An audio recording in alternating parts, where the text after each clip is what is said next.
అన్నిటికంటే దారుణం ఏంటంటే ఆ ఎమ్మెల్యేలు పోయి ఇంటికి పోయి ఆత్మవంచన చేసుకోవాలి. ఏంది మీ పరిస్థితి ఏంది ఇవాళ? ఎంత దారుణం! లాయర్లు మీరు ఎందుకు పోయి రూలింగ్ పార్టీ దగ్గర ఎందుకు కూర్చున్నారని లాయర్లు అడిగితే చెప్తే ఇక్కడ మీరున్న వాళ్ళందరూ కూడా కింద పడి నవ్వి వస్తారు. ఇప్పుడు చెప్పమంటారా? అక్కడ ఎందుకు కూర్చుంటున్నారు కాంగ్రెస్ పార్టీ వైపు అంటే అక్కడ టాయిలెట్ దగ్గర ఉంటుందని కూర్చున్నాం సార్ అని చెప్పినారు.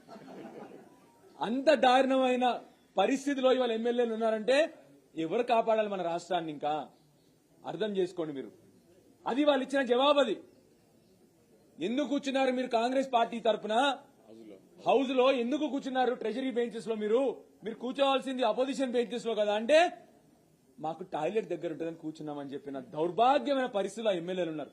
ఎందుకు ఇంకా వాళ్ళు ఇంట్లో ఏం మొహం పెట్టి చూపెట్టుకుంటారుగా? వాళ్ళు పోయి వాళ్ళ ప్రజలకు ఏం మొహం పెట్టి చూపెట్టుకుంటారు? వాళ్ళ పిల్లలకి ఏం జవాబు చెప్తారు? వీళ్ళు అంత దరిద్రమైన పరిస్థితిలో ఉంది.